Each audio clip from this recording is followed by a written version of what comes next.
I'm Paige and I'm trans and a makeup artist, a friend, a daughter, a sister, non-identical twin, an auntie, a kind person and a dog lover. How are you doing? I'm good, you? Yeah, really good, thanks. Should we go for a little walk? Yeah, let's do it. Alright, perfect. I've just started doing like Instagram and doing all makeup shbobs and all that stuff. Like I want to help people feel as confident as they can, because being a makeup artist, my favourite thing is when they finally see the whole thing and their face just lights up and they see how much more confident and you see it build up in them straight away like that. I love it, it's amazing. So tell me a little bit about what happened when you were younger. I used to get physically bullied. I used to get like pushed downstairs and I had my nose broken. They felt that I was too feminine, and because I never come out as gay or anything, because I didn't feel gay, I got ridiculed really bad for it, and I had no friends at all. I was so insecure and self-conscious and so shy that I wouldn't have said anything back. I didn't fight back at all. I've been called every name under the sun and I've had everything done, you know. I've been physically assaulted. I don't get scared of bullies anymore. Now that I'm who I am, I'm so confident now. If they don't like it, don't look. It was bad at times, like, you know, I came home and cried a lot. But after I came out and dealt with, you know, moving schools and everything like that, I don't take shit anymore, you know? You can't be doing that nowadays. If someone was to try and say to me what they'd say back then, I'd be like, you're jealous, see you later.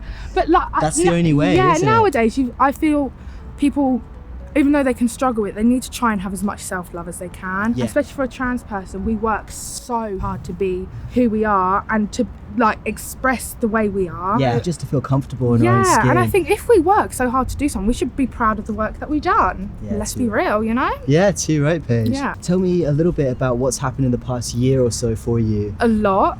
I had weight loss surgery. Wow. Yeah, I've lost 12 stone since then. Wow, so like in a year and 2 months, you've lost 12 stone. Not even in 2 months, my like goodness. it's just a year. Wow, so what's Yeah. that been like for you? I know, it's just like another journey. I've been through worse. Why did you have that surgery? I wouldn't have been able to have my bottom surgery if I was that big. So the hospital said to me, look, we need to get your weight down so that we can complete your transition. The idea of people having to have weight loss surgery Yeah. is a bit flawed in a way, because it's based on this idea that skinny people are like healthy, when actually that's not necessarily the case. Yeah, you know, I might look a bit chunky and thick. I'm actually like really healthy now, so that's a good improvement. That's good, yeah. But I feel like a lot of women feel like skinny. Like they find it upsetting that that's what the media has kind of made. It's like their idea of beauty. Idealise like a skinny, thick woman. All body types, as long as you're Amazing. happy, healthy, that's all that really matters, isn't yeah. it? And that there are so many different types of bodies. And Yeah, I went through like some bad stuff after my weight loss surgery, you know. I no longer feel hunger or have an appetite. So, because I didn't feel the need to eat, or I wasn't hungry and I didn't have an appetite, I thought, what's the point of it? And Right. then I ended up getting like a really bad vitamin deficiency that I'm working through now. I wasn't supposed to lose it as fast as I did. I think being as big as you are and finally seeing the scales go down, I was kind of obsessed. Oh, there's another 3 pounds, there's a stone gone, there's that, blah, blah, blah. But now it's like, I'm happy where I'm at, but everything nowadays is body image, you know. You've got Instagram, You're right. Facebook, YouTube, Yeah. everything's how to look better, not That's right. how to be you. I don't care if you're huge, I don't care if you're small, I don't care if you're tall, I don't care if you're short, I don't care if you're struggling. I just want to help, you know. I just want you to be happy, you know. So I have a bit of a surprise for you. Okay. So all you have to do is just turn around and... Oh my God, Charlie! Hey! Oh my God. How are you? I'm good. I've missed you so much. I missed you too. Thought we could have like a nail session or something. Yeah, let's do it. All right. So Paige, you started your transition about 12, didn't you? Yeah. So what happened with you in the school? Did you end up leaving the school or? I left the school because I was transitioning like really, really privately, like just at home.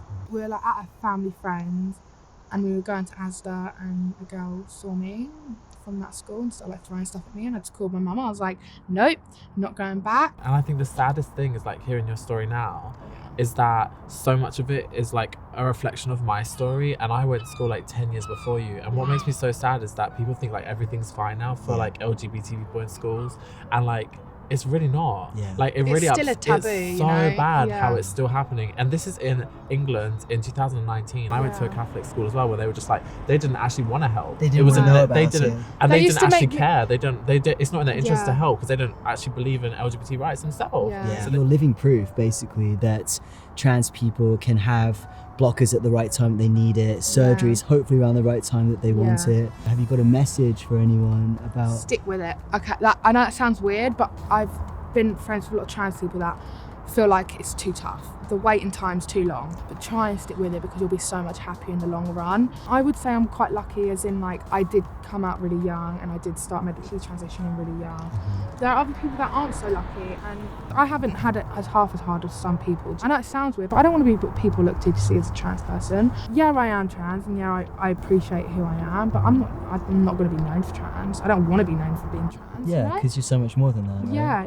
So exactly, you don't want to be just trans, you want to just be you. There's so much more to us as people. It's a physical transition, nothing else changes. It's an alignment of the inside and the outside. Yeah. Oh, that's a good way of putting it, So yeah, I think that's why me and you get on so well, you know, because we have been through a lot of the same things, and we did come out at similar times. I think we both want to spread a message. I think you're doing it the best way that you possibly could. Oh, thank you, Paige. I love it so much. You are my inspiration, Paige. Like you're like a big reason I do what I do. Like meeting you so early on in my own transition, I was just like, the fact that I heard about what you were going through, I was like, it's so bad that this is still happening. And I was like, we need to be talking about this as a society. We need to be having these conversations, because this should not be happening in our country in 2019.